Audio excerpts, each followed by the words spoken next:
Today, I'm going to talk about the 4 things you absolutely need to consider if you have a pension. Now, as you know, if you have a pension, you are part of a very exclusive club.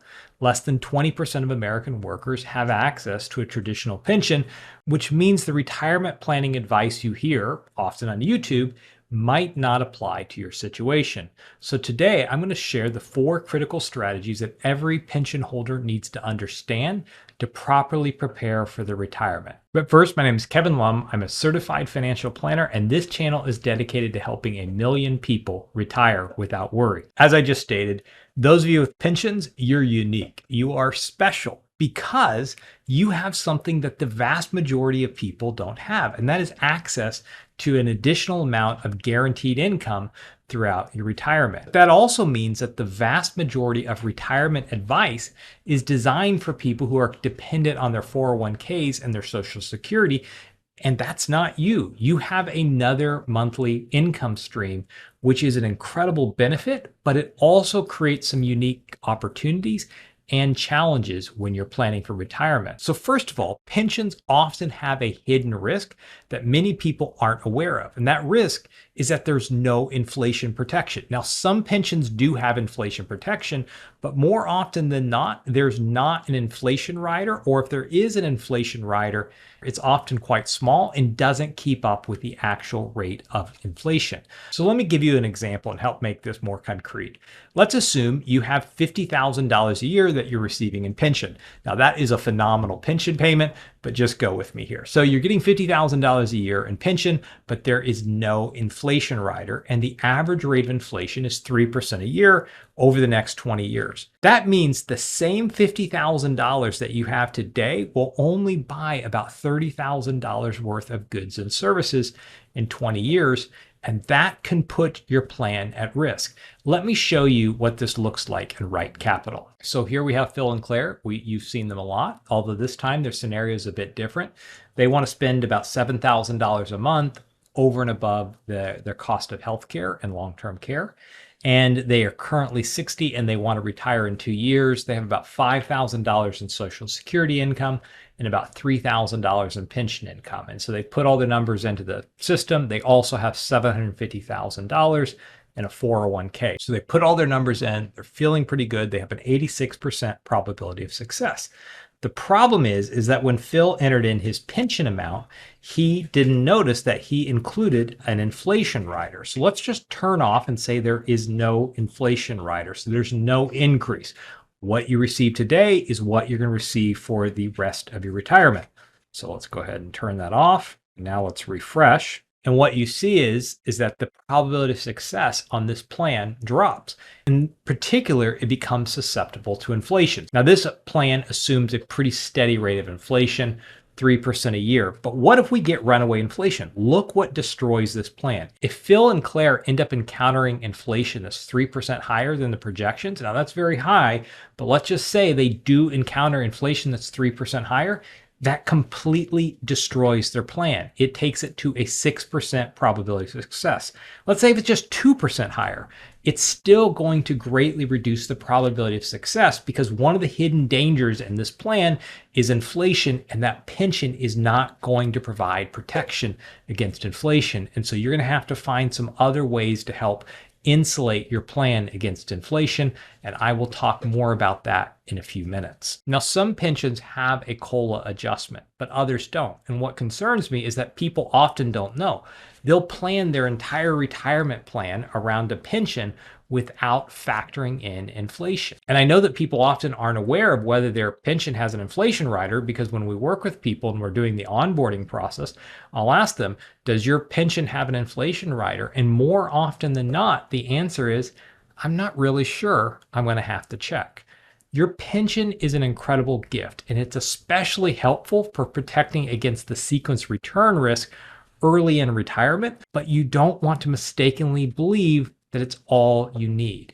You need to build other income streams into your plan that can grow with inflation. Maybe it's delaying Social Security, or maybe it's taking more risk with your investment bucket to help provide long-term purchasing power protection. So interestingly, if you don't have an inflation rider, the pension makes the earlier part of your plan more secure, but can put the later part of your plan more at risk unless you strategically plan around the erosion of purchasing power in your pension. Now, this same thing could be said for an annuity. Annuities have the same problem. They make the early part of your plan more secure, but as inflation begins to erode the purchasing power of the pension or the annuity, it makes the latter part of the plan less secure. So that's the first thing you want to think about, the hidden risk of inflation eroding the power of your pension. Second, tax planning is unique when you have a pension. You probably heard your whole life that you were going to be in a lower tax bracket in retirement. For pension holders, and honestly, a lot of other retirees, that's just not true. So just think about the various streams of income that you'll have in retirement. You'll have Social Security, you'll have your pension, and if you've been a good saver, you're going to be forced to take distributions because of RMDs from either your 401k or your IRA, begin at age 73 or 75, depending on your age. And all those income streams, they're going to add up. And so many of my clients actually end up in a higher tax bracket in retirement than they were in during their working years. But here's the thing that makes this even more complicated. Tax rates today are historically low. The highest tax bracket is 37%. But if you go back and look through the history of US tax rates, you'll realize that we are actually at really an all-time low. The highest tax rate is at some of the lowest levels it's been at in history. So in addition to just being in a higher tax bracket because you have more income, you could also, over the next 20 to 30 years, begin to see the marginal tax rates begin to increase, particularly as some of the budget issues that we're facing or some of the debt issues we're facing begin to come to the forefront. And that can end up being a double hit that can impact your retirement plan if you don't plan for it. And just for fun, I have a chart of the historical tax rates that you can download using either this QR code or the link in the bio. And this is why Roth conversions can be critical for people who have a pension, because a Roth conversion is simply moving money from a traditional IRA or 401k and moving it into a Roth IRA. So you pay the taxes today on that conversion, but you are able to choose the tax rate that you want to convert at. Then you move the money over into a tax-free account and it will grow tax-free for the rest of your life, and you're never going to pay tax on the withdrawals. And here's why Roth conversions are so important for someone with a pension. Because as we talked about, you have more purchasing power early in retirement. And so you can often delay withdrawals from your portfolio, from your IRA and your 401k till later in retirement, allowing them to continue to compound and continue to grow. The problem is, as those accounts compound and grow, now you're going to have even larger RMDs that you have to take. But by doing a Roth conversion, you are able to control the tax bracket that you convert that money at or that you distribute the money at. And you can also move it into a tax-free bucket and allow all that future growth, all that compounding that we're going to use to protect against inflation later in your retirement plan. All of that can come out tax-free. Otherwise, what's going to happen is you're going to be able to delay withdrawing money from your tax deferred accounts, right? Because you're able to live off the pension early on because it has more purchasing power early in retirement.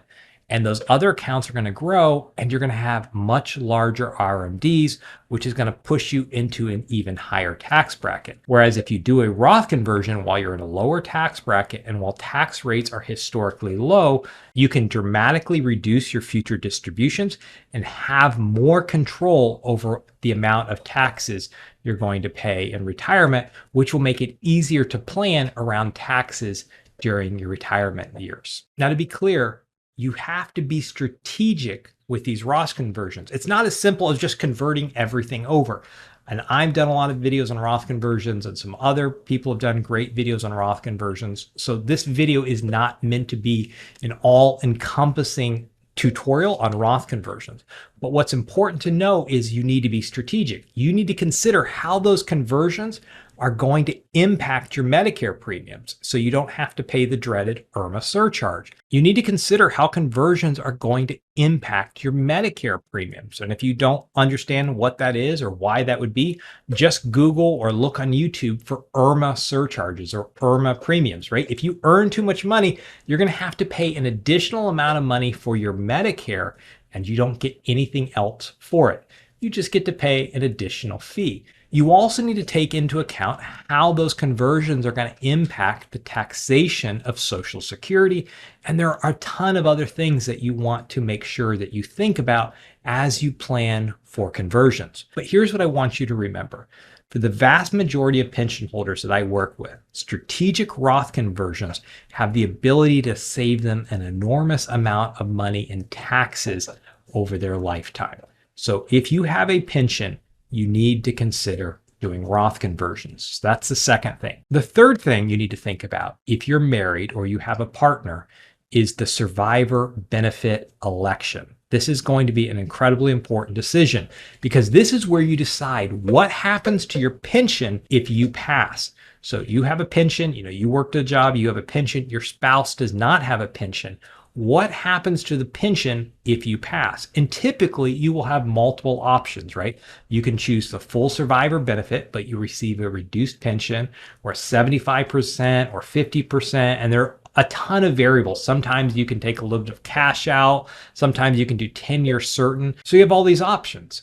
And honestly, all these options are a bit overwhelming. Do you take the maximum pension for yourself or do you take a reduced amount so your spouse continues receiving a payment after you've passed? Most pensions offer several options and they can be overwhelming. So here's how I want you to think about this decision. It's not just about the survivor benefit, it's about building the most robust retirement plan possible. So let me give you a framework. First, look at the real cost. If you're giving up $500 a month for 30 years to provide your spouse with a survivor benefit, that's $180,000 that you're paying for insurance. Now ask yourself, could you create a better protection plan for your spouse with that $180,000? Maybe you take the higher pension and use that extra money to build up an investment account. Maybe you buy an annuity with that extra money. Maybe you do a larger Roth conversion that creates tax-free inheritance. But there's something else that you need to consider, and that's the sequence of return risk. If you have a larger amount of money coming in early in retirement, it helps protect your plan against the sequence of return risk, right? This is the risk of a major market downturn early in retirement. And if you take the higher pension amount, you have more guaranteed income to live on, which means you can let your investments recover without being forced to sell at the worst time possible. Now, I want to be very clear. I am not saying you should never take the survivor benefit. In fact, about 75% of the time, I recommend that couples do take a survivor benefit. For some couples, especially if there's a significant age gap, or if there's not a lot of money in your investment account, or if this plan just falls apart without this pension benefit, the survivor benefit makes perfect sense. But you need to look at this in the context of your particular plan and ask yourself, does my spouse's plan fall apart without this money? Do we have a substantial other assets? How comfortable are you with market risk versus guaranteed income? What are the tax implications? Now, this decision is not going to be the same for everyone. So you want to make sure that you approach this decision based on your unique context and your unique financial plan. So quickly to recap where we are so far. So, if you have a pension, you want to be mindful of the hidden danger of inflation.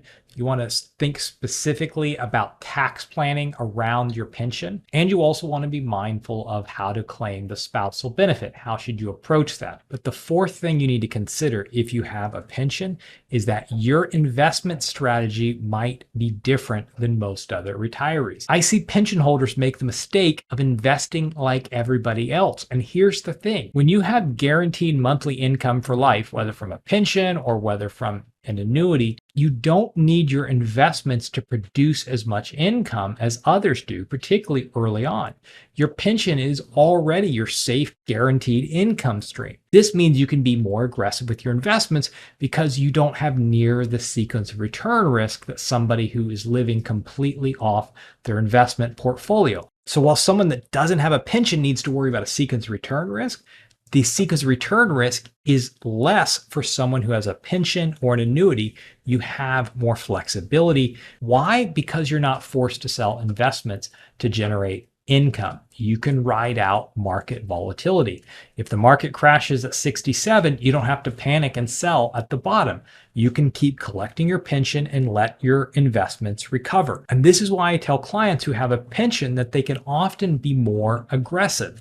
Instead of moving to a 60-40 portfolio, you might be more comfortable with 80 or 90% stock. And now I'm not saying to be risky and go all in on Tesla or Nvidia or something like that. You still want a balanced strategy. You still need liquidity for emergencies and you need flexibility. But overall, your strategy can be more growth focused because your pension provides the stability that bonds do in other portfolios. And by being able to take more risk, you're able to provide more protection against the erosion of the purchasing power, particularly if your pension does not have an inflation rider. So let me just show you what this does to this plan for Phil and Claire. So here we have Phil and Claire. Once they realized they didn't have an inflation rider, the probability of success for their plan decreased.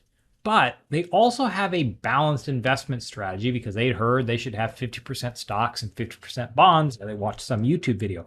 Well, what happens if we increase the investment amount in the portfolio? So let's crank up that asset allocation. Let's go to aggressive. And what we see is that by cranking up the aggressiveness of the portfolio, they significantly increase the probability of success in the plan. But also, if we go look at the stress test, remember when we looked at the stress test before, inflation is what really destroyed this plan. And now, even though an increase in inflation still has an impact on the plan, it doesn't have near the impact it had on the plan before because the assets in their portfolio, their investments, are helping to provide purchasing power protection over the long run. When you do research on what helps provide protection against inflation, one of the best places to put your money is in equities because they tend to keep up with the rate of inflation. And so by taking more risk in their investment portfolio, they're able to help provide long-term protection to the plan that did not have an inflation rider. If you have a pension, the thing I want you to remember as you walk away from this video is that the key to your retirement planning success is coordination. And honestly, it's not really different from the key to the success of any retirement plan, right? All these different pieces kind of tie together. Your pension and your Social Security and your Roth conversions and the investment withdrawals, all these pieces work together. What is unique is how you put your plan together, right? Every retirement plan is a bunch of puzzle pieces, and you have to put all those pieces together. When you have a pension, the pieces of the puzzle are just slightly different. But what happens is that most people make these decisions in isolation, and they don't have a coordinated strategic plan that helps them make sense of everything. But when you optimize your plan and you see them as a whole, the results can be really strategic. So if you have a pension, I want to just give you a few things you need to do. First of all, find out if your pension has an inflation protection rider. If it doesn't, you need to build inflation protection into your plan. Second, do an analysis of whether Roth conversions make sense. A lot of financial advisors can help run these numbers. You can also use software like Bolden, but you want to get an idea and run an analysis and help you think through, should you do Roth conversions? And I've got a couple of videos on Roth conversions that you can watch if you want to go a little bit deeper. But the point is, you don't want to guess. You want to model it out over the next 20 to 30 years, and that will help you make the decision about Roth conversions. Third, before choosing survivor benefits, run the numbers. Look at the total cost, weigh the alternative strategies, and make sure you're giving your spouse the best protection possible. Fourth, tailor your investment plan to your unique situation. Don't just take an off-the-shelf portfolio, but make sure that you're building a unique portfolio that matches your unique situation. And finally, your pension is an incredible asset, but you want to make sure you are strategic with the way you approach it. Because if you get this right, these strategies could be worth hundreds of thousands of dollars, if not over $1 million to you over the course of your retirement. And you don't want to leave additional money on the table. Okay, I will leave it there. If you were watching this video and you're like, what in the world is a Roth conversion? You are in luck. I've got a video that you can watch now.